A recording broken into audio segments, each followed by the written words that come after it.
Uh,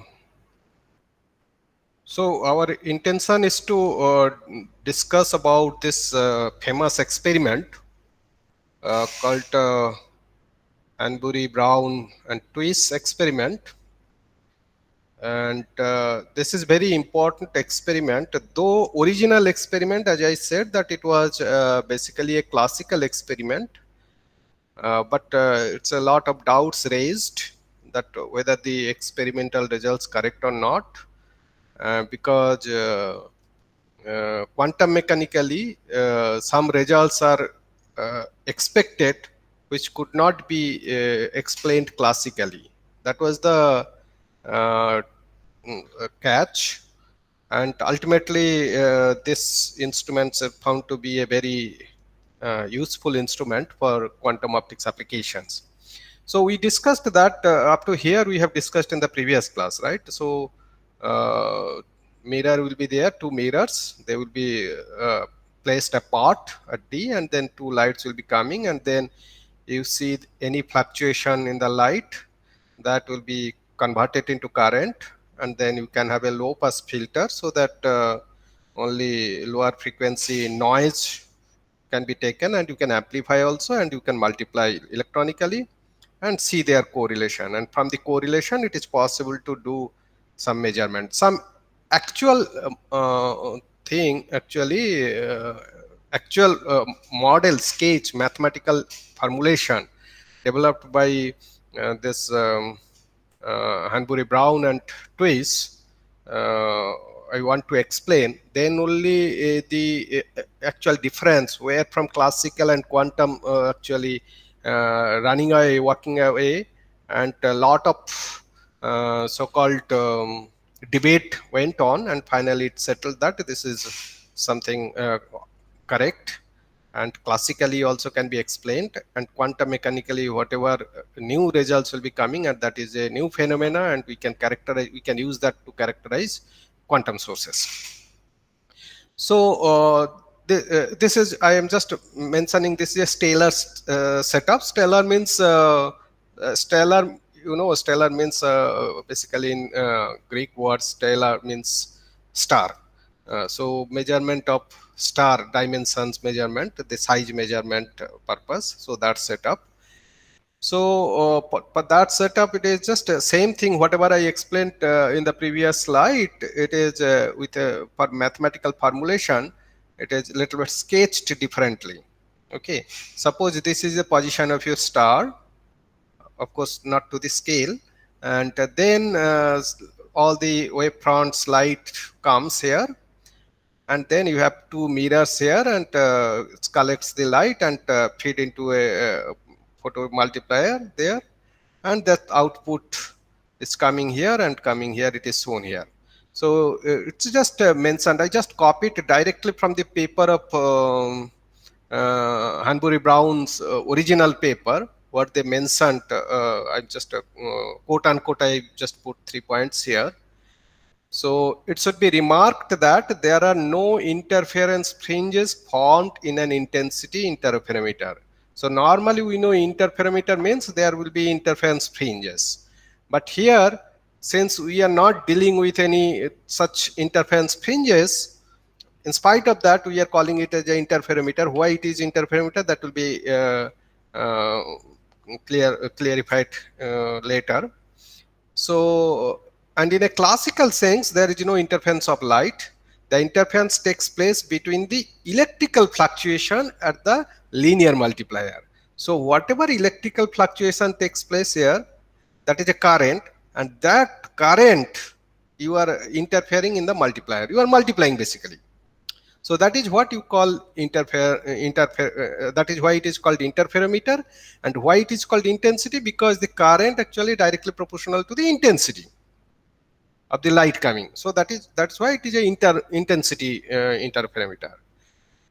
And then it may also be noted that unlike Michelson interferometer, okay, unlike Michelson interferometer, the instrument measures the square of the modulation of the complex degree of coherence degree of coherence. We have first order degree of coherence correlation function G1 tau we have already mentioned earlier. So here also you can actually measure the degree of coherence, modulation of the complex degree of coherence, and so the phase of this complex function is lost. So actually the normally, normal standard interferometer, you have phase information is there, that's why you see the interference fringe. But here you are just directly detecting the intensity, so that original phase information of the wavefront, what were coming here, that is actually lost. Conventional phase information, that is actually lost. So Sir, yes. sir, here you are using they are using low pass filter, but as we know that higher order consists of smaller details. So why they are using that low pass filter? Because if you use low pass filter, that means we filter out the higher order. So the smaller details will not be able to conserve. Yeah, we'll just try to explain that. You know that basically you want to measure the fluctuations. Yes. Okay, and that fluctuation, noise fluctuations, actually you are measuring the AC component. Earlier you have seen in the photo detector when we recorded the noise, we have the AC component, that fluctuation part, you have just coupled with a capacitor and then amplified. So whenever you are, any fluctuation is there, that fluctuation basically in the low frequency region will be there. If you do Fourier transform, you see that Johnson noise, all those type of thing, the low frequency thing is there. So if you want to just capture the fluctuations, that's very low frequency, lower frequency order. So that frequency component you are just filtering. That is how it is called low pass filter. That is why it is needed low pass filter. Okay, you got it. You Yes, need sir. to know only the fluctuations. Yes, Okay, yes. Because it is in so the lower uh, frequency uh, region, so okay. so that is why you need low pass filter. Higher frequency, you will see that higher frequency, if you can remove, that will help in your measurement also. That when we go for mathematical formulation, it will be clearer. Okay. So here low pass filter is used so that fluctuation, noise fluctuation will be correlated, and you can use it for certain applications. So we shall now inquire why the wave noise in the two detectors is correlated. So thing is that Hanbury Brown and as well as your Twist, they did some mathematical derivation, and then they found that instead of conventional Michelson interferometer, which is having a lot of technical drawbacks to carry out those experiments, as experiment it is perfect, fine, but technically it is challenging. So they did some mathematical formulation so that they wanted to get simplified form so that they can get better results, but with not so sophisticated experimental setup. So that mathematical, basically that mathematical derivation was done by Twist.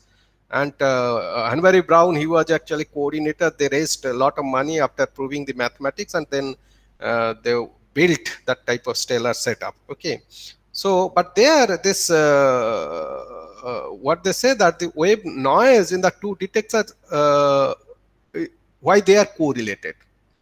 Because whenever it is detected, intensity detected here in the detector, normally it is kind of the intensity fluctuations will be converted into current, but that process is quantum mechanical process. That's because electron will be generated, and that electron will actually generation by absorbing some photon, some kind of, so that is actually technically quantum process whenever it is happening something in the photodetector.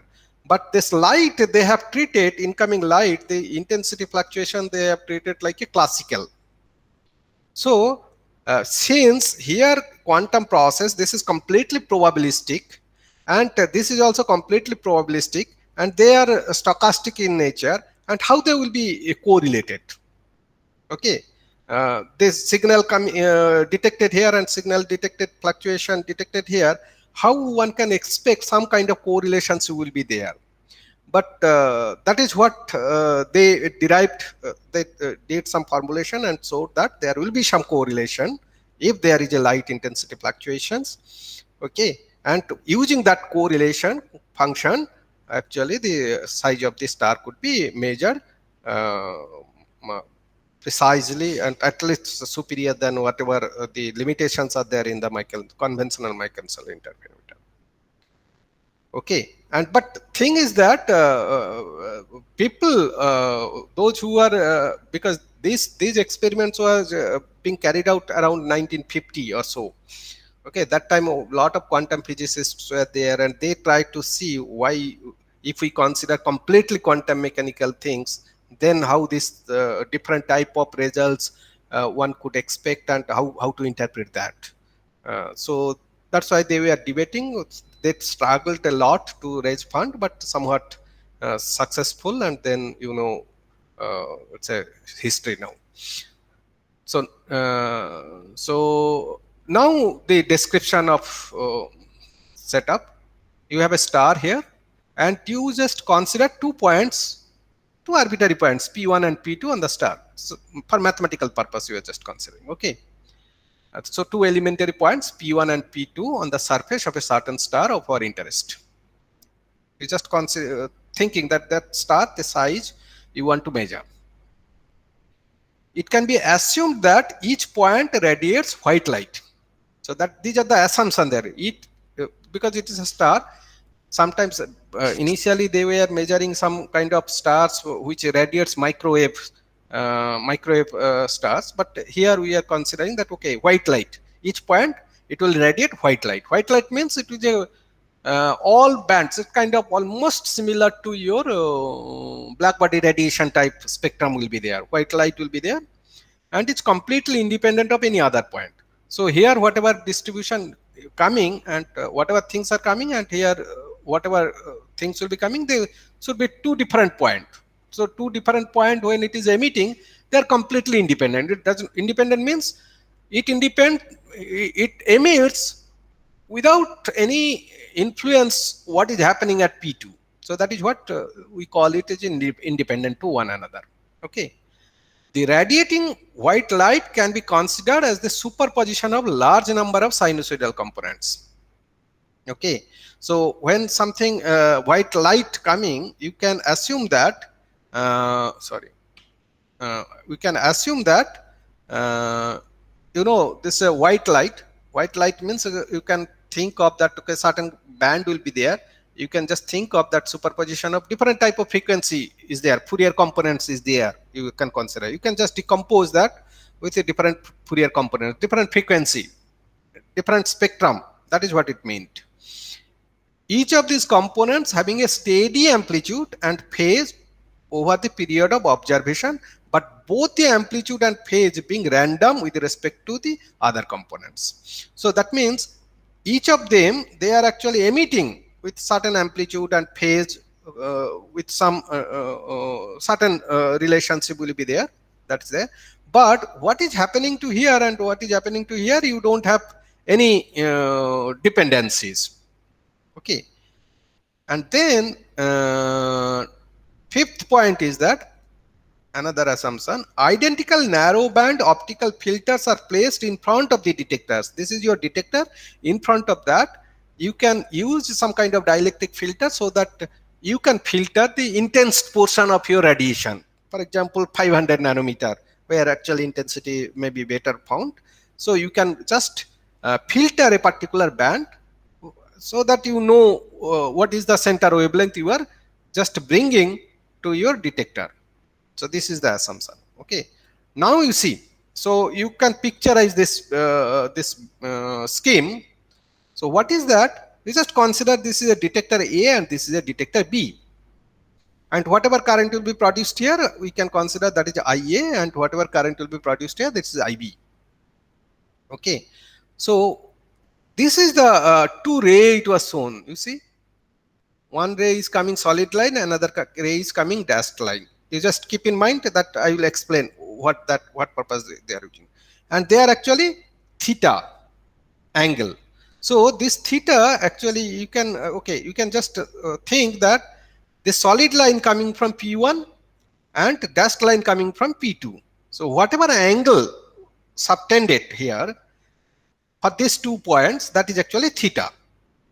So whatever coming here and meeting here, this 2 ray, one ray coming from P2, another ray coming from P1, and then angle between these two, that is actually theta.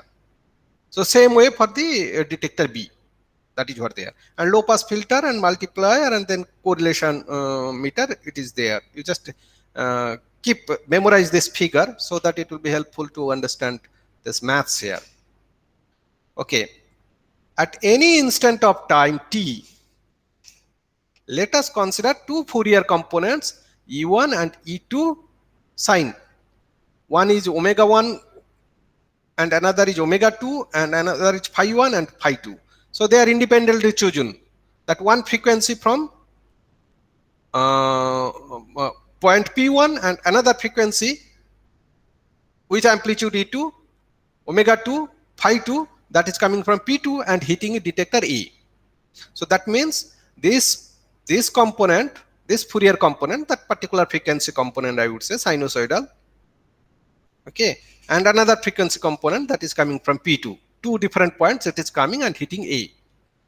Now, if you just restrict this two component only now, forget about all other frequency components for the moment. Okay, these two amplitude, this two frequency, and this phase for the moment, for the time being, for mathematical, just to build step by step, we are just thinking that these 2 points are coming to A. Now, the related current output by the detector A is given by, so in detector A, if you see A, because of these two component, what would be the current? Current is actually proportional to intensity. So what you have to do, you have to add the amplitudes. The first, what is coming from P1 and what is coming from P2, you add them together at the detector site, and then you take complex conjugate and star, that is intensity. Amplitude, once you know, you just square it and then you get the intensity. Proportionality intensity is there. Some constant term will be there, that is actually coming from that detector efficiency, all those type of things. We are just writing Ka because it is associated with A. Now, this thing you just expand. It is a plus b whole square. If you just expand it, that means a square plus b square plus 2ab, right? So a square plus b square plus 2ab, do little bit of mathematics, trigonometry, then you can actually clearly distinguish 4 terms. One term is that you see DC term will be there, and then because you see E1 square minus E1 square cos 2 omega t, because it is sine square, and if you take half, that would be 2 sine square. 2 sine square you can define like 1 minus cos 2 theta. Sine square theta equal to 2 sine square theta equal to 1 minus cos 2 theta. So this is 1 minus cos 2 theta. And similarly this one 1 minus cos 2 theta. So we are writing, and then cross product term you can just decompose into 2 terms. One will be omega 1 plus omega 2, another will be omega 1 minus omega 2. So this is just simple trigonometry. You just multiply, square it, and a little bit simplification, you get these terms. So just keep for this moment that you will have these components hitting in your detector. This intensity, it is all different type of frequencies are there, and their phase relationship, everything is there. Now, similarly, you obtain the related output current by the detector B.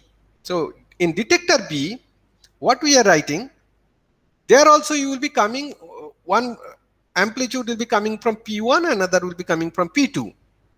But, and also the same frequency we are considering, omega 1, omega 2. And same phase phi 1, phi 2 is there. In addition to that, additional phase will be there because there is a path difference is there. So this D1, D2, it is added. T plus D1 by C. C is the velocity of light. What is that D1? You say D1, it is written here. So if you just make a normal here, this dashed line to dashed line normal and solid line to solid line normal, then the additional part is here D1 and this one is D2. So basically in detector A you have little more path difference is there compared to B. So that means what is B you are getting, that means it is little bit ahead of time. Whatever is there, see whatever it is coming here, maybe D1 by C times earlier whatever received here, that will be, you have to correlate what is happening at the T times here. Whatever this delay D1 by C, D2 by C has to be added with the B detector. So that along with the time we are just adding this much time. So here also we are adding this much time, and this phi 1, phi 2 as usual I have kept. So additional phase I have just added, and then you just add them together, and again same way you decompose, you get this thing. There also you get a similar, I think this is a typo mistake. This will be KB here. If it is KA here, this should be KB. You can write there.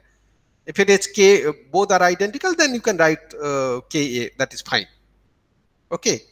Now, so we have current in both the detector, whatever current you will be getting, both the detectors. So this is current, and in the current if you see there will be DC, and there will be omega 1 frequency, there will be omega 2 frequency, there will be omega 1 plus omega 2 frequency, and then omega 1 minus omega 2 frequency. So here also you will be seeing. Now here is the low pass filter concept comes. Normally this type of frequency response, even if your photo multiplier, photo detector, they can give you output. So you cannot handle this much frequency in your electronics, right?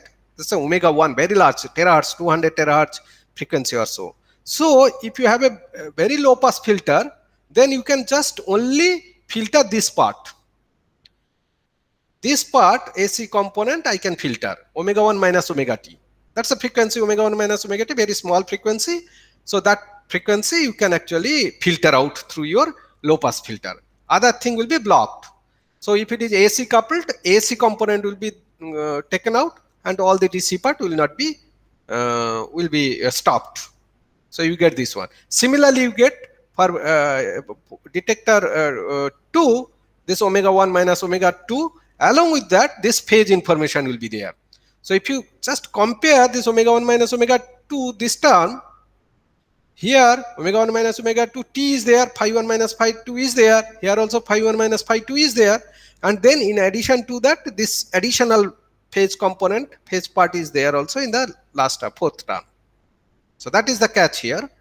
Now what you do, because of the AC coupled low pass filter, as I say that there is a low pass filter, it is passing maybe 1 to 100 megahertz, up to 100 megahertz it can pass. So that is what I think is good enough. 100 megahertz means your maximum frequency will be passing 100 megahertz.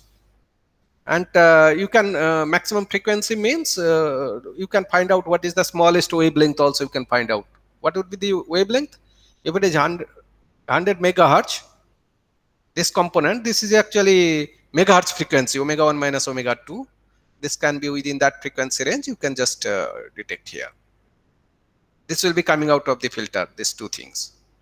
Now one can see from these two equations that these two components IA and IB are correlated. So you check 350 and you just compare 350 and 351. They are correlated because you see omega 1 minus omega 2 t, omega 1 minus omega 2 t, and then phi 1 minus phi t. So they are correlated with this one. This specific phase difference is there. That is actually correlation. Okay, that correlation is present. So these two current has a specific correlation, specific phase relationship. Okay, and that is not evolving with time. Okay, so here omega 1 minus omega 2 t, omega 1 minus omega 2 t, phi 1, phi 2, what is the initial one is there, that is fine, and in addition to that this one is there. Now they have the same frequency but they differ in phase by this one. It must be noted that the phase difference between these two correlated components is not simply the phase difference of the light waves. You just this has to be noted. This is the phase, this part, this omega 1 d1 by c and omega 2 d2 by c, they are not the phase difference of the light waves at the two detectors, but is the difference between the relative phases of the two Fourier components. That means the fluctuation between two Fourier components, omega 1 and omega 2, they are coming from two different points, right? So omega 1 coming from P1 and omega 2 coming from P2, and their phase reaching to the detector B. That is what it mentioned, right? Now you do little modification here. Modification means approximation. Let us assume that whatever coming from P1 and P2, omega 1 and omega 2, approximately close to omega. Because if it is very narrow bandwidth also, you can just approximately write that omega, center frequency, right? Then omega equal to 2 pi c by lambda, right? So their product or correlation is given by correlation function. We can write that, you see, now Ka, Kb, so this should be Kb, I just typo mistake. Ka, Kb, correlation means you are just multiplying them, right? And then multiplication, and then correlation, if you are, you know, the after correlation means you have to just integrate over time and average it. Then this phase component part, this one multiplied by this one, and integration over time and then average, this will be the value. The multiplication you will be getting this thing. So 2 pi by lambda d. D means omega 1 equal to omega 2. So by c, omega by c, that means 2 pi by lambda, and d1 minus d2, that is actually d. d1 minus d2, that is d. What is that? If you say d1 minus d2, this is d1 or d2 minus d1, whatever you are writing, d2 minus d1. That means this much length. And if this much length, and if their separation is d, right? So this d2 minus d1 is d times theta. If this is theta, this angle also theta. So d times theta is d2 minus d1. That is what it is written here, d theta. 2 pi by lambda d theta and cosine function. So if you are just multiplying and average over that, and you are getting this one. This is called as a correlation function, CD. It's a function of d. So that means this correlation actually depends on d, theta and lambda. That is what I was earlier explaining also, na? That interference fringe for Michelson interferometer, you will be getting like that. But here it is for intensity interferometer, you are also getting a correlation function as a function of d. Okay. So now to extend this result to give the total correlation observation from a star, it is necessary to integrate equation 352.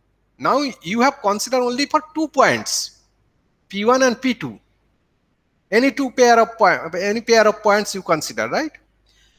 So now you say the total correlation observed from a star, it is necessary to integrate over all possible pairs of points. So this P1, P2, you have considered 2 certain points, but you can consider 2 other points, different position also. Okay. On the disk, overall possible pairs of the Fourier components which lie within the optical band pass. So, and there from these 2 points, whatever frequency range you are considering, omega 1 and omega 2, that omega 1 and omega 2 you should consider also within the filter, optical filter you are putting in front of your detector. That you have to consider. So entire band you have to integrate, you have to consider, and then all types of pairs you can consider. And after considering that, you can actually, that a bit of maths I just avoided here also. Their derivation is there already in their original paper. Okay. So then this fluctuation, current fluctuations coming from entire region, if you see, that will be just like this. The current fluctuation is a component of current fluctuation, their multiplication, and then take average, and then their average value I1 and I2 measured at 2 photodetectors. And that will be actually nothing but, we define this one G1D square, and that will be actually VD square. Okay. So VD square means visibility. Visibility square. So in this way, whenever we are just and these two things are actually correlation function, and it is normalized for d equal to 0. Whenever you are putting that time, whatever the results you are getting, with that you just normalize, basically normalized value. That's why it is written like that. So VD square is the degree of coherence, VD is the corresponding fringe visibility, is the normalized correlation with the baseline d. D is the distance, right? Sin 0 is the effect, a constant of the equipment. Okay, so now the correlation function, as you keep on changing this d value, that actually is proportional to whatever the value, that is proportional to VD square.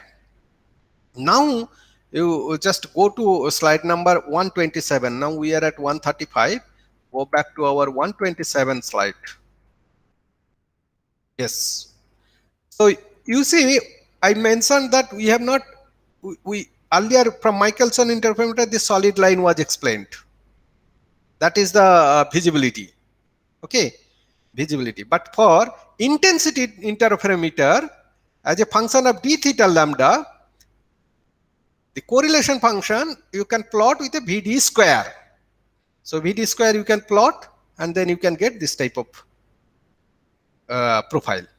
So here also, as you change, this is d theta by lambda. So as you change at a particular value, your visibility square will become 0. And considering that, actually you can find out the d theta value, and once you know d theta value, then from the distance you can find out what is the, particularly finding d theta is important, that what is the, how much angle spread is there from earth, you can just find out. So that is what your ultimate intensity interferometer, and you can get even better result. But advantage, what are all advantage you will be getting? You see, it actually never depends on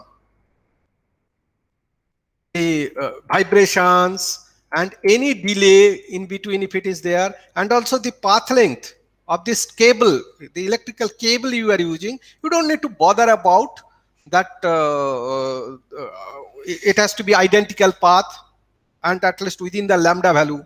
And of course, correlation you are measuring for the frequency here, because you have a some kind of RF frequencies coming out here. So if they are path length difference more than lambda value, then problem always, interference or correlations, because you are multiplying, correlation will be a problem. But if you see, this is actually filtering up to 100 megahertz. So up to 100 megahertz means if you convert into your wavelength, c by lambda, f equal to c by lambda, then your lambda will be around 30 centimeter. So that 30 centimeter path length difference, your path length difference should be less than 30 centimeter. Then it is fine for your correlation function. So this is more robust, and it is not so sophisticated. And also, if any kind of path length difference, additional path length difference, or this is a little bit here and there, slight difference also does not matter, because you are just measuring the intensity. And scintillation, that means atmospheric scintillation, all the variations of phase variations of the incoming light here coming, because you know any phase variation happening because of the ambience, that will be identical for P1 and P2. Okay, so that will not be affected here. So that's a very interesting part. But looking into that intensity variation, intensity fluctuation, current fluctuations, one could measure. But that is for a stellar applications. People actually thought that, well, the one major argument is that, okay, so how the detectors actually maintaining this correlationship, because the detector itself actually stochastic, and they are if you just consider, instead of classical light, if you are just considering photons are coming, okay, then how it should happen? What would be the measurement? That type of fluctuations, classical fluctuation, you can measure. At the same time, photon, quantum mechanically, you know, there is a chance that At the same time, there can be two photons can come also simultaneously. In the in that case, slightly different type of, I will just explain that. You can get different type of results also, but that results, how to explain, how to go with that. So then normally they were very much adamant that this results are coming and they're matching to the all the other reported results. And to prove their concept that that's intensity fluctuation, whatever they are really measuring, it is not coming from elsewhere. So to prove that, they wanted to also carry out a similar experiment in the lab, not only for this large, because this, this experimental setup is very big setup. It's a because depends on D. So D has to be very large. So there should not be any problem if it is D is more, because you don't need to put them mechanical vibration isolations, all those type of thing. So it's possible anyway. So it's not so difficult. And but they wanted to show in the laboratory setup also, you can prove that things are happening also. So this experiment also done by Hanbury, Brown, and Twist. What they did, they use a mercury lamp and filter 435.8 nanometer, and you can create a kind of it's an extended lamp, right? It's a long lamp, and you can just filter this wavelength, and you can pass with a special filter, maybe some kind of beam is coming here, and half silver mirror, so that 50% can come here and 50% goes here, and need not be completely 50%, that is fine. And then you have a photomultiplier tube here and another photomultiplier tube one here will be there, and intensity I2T will be there, some intensity fluctuations will be there, and this intensity fluctuations will be there.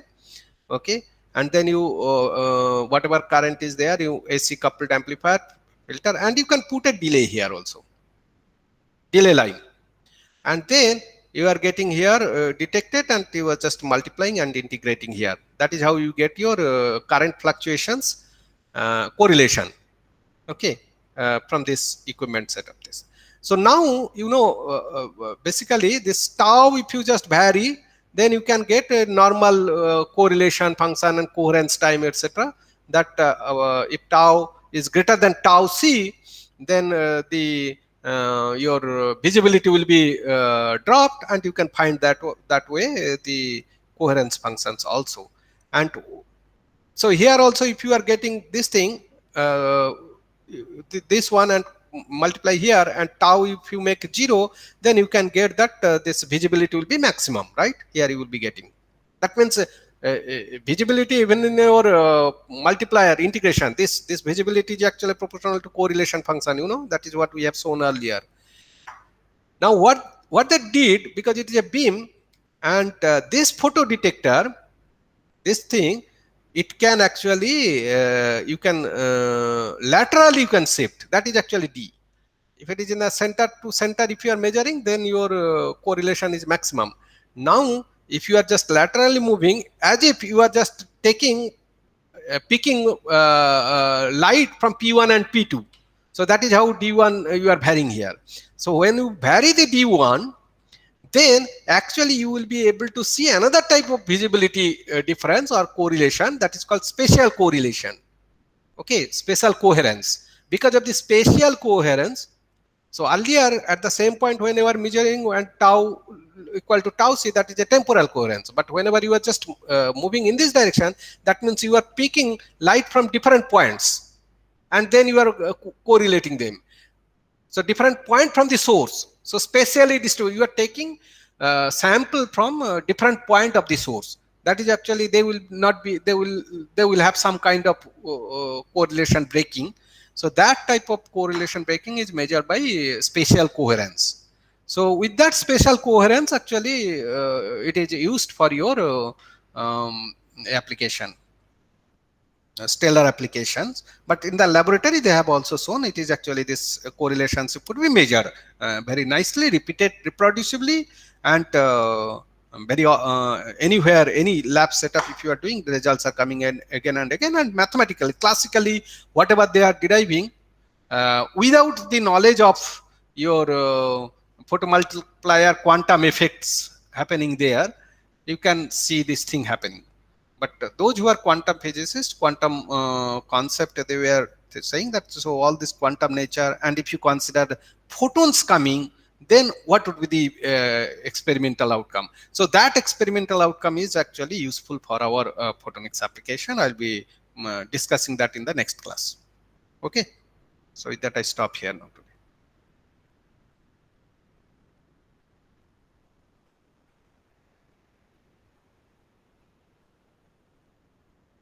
So if you have questions, you can ask.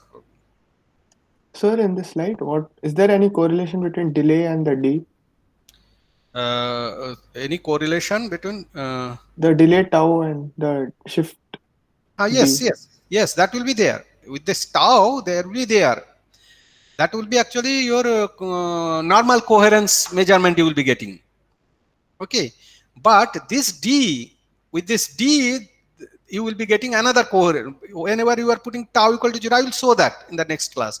When you are putting tau equal to 0, you will be getting maximum visibility, and D equal to 0, maximum visibility. Either you can change tau, you can get one type of visibility change correlation, that is actually temporal correlation, and whenever you are just getting the correlation with varying D, then you will be getting a special coherence. But for the stellar application, you just use this D variations. Okay. Yeah, so that is the Sir, for the stellar application, the both mirror gets the same wavefront or they are different? both mirrors. Okay, gets the same wavefront or they are different because they are large apart. What do you mean by wavefront? Means the atmospheric turbulence will be there. So because they are large apart, so the turbulence may be different in both the places. Yeah, they are at different places. That is what we are saying, that it is receiving light from every point. So because it is separated with a distance, so the things coming here and the things coming here, there will be some light intensity fluctuations will be there. Yes, sir. Because the Because it is, atmospheric turbulence will be different. oh, I see. You mean to say atmospheric difference here, whatever it is happening here, whatever it is happening, that will be different. Yes. No, I think even though that is there, because it is coming far away, so that thing actually, whatever things, slight changes is happening here and here, I don't think that will be affecting in one, because one of the yeah, that I think that will not be affected. Will be showing here actually. When tau is different, one of the path tau is different. This tau can be here, this tau can be here also, in this path also. Yes. Okay, it's an additional delay. Yes, so yes, yes. because you are just a low pass filter, everything you are using, the tau difference will not affect actually. That's Didn't true. matter. That's a good question. Yeah, that does not matter. Yeah, that's a good question. Yeah. Okay, any other question? So we'll now try to explain what happens to this HBT experiment for photons. See, from the classical to a quantum, how is the difference, and we will try to define G2, another parameter. Second order correlation.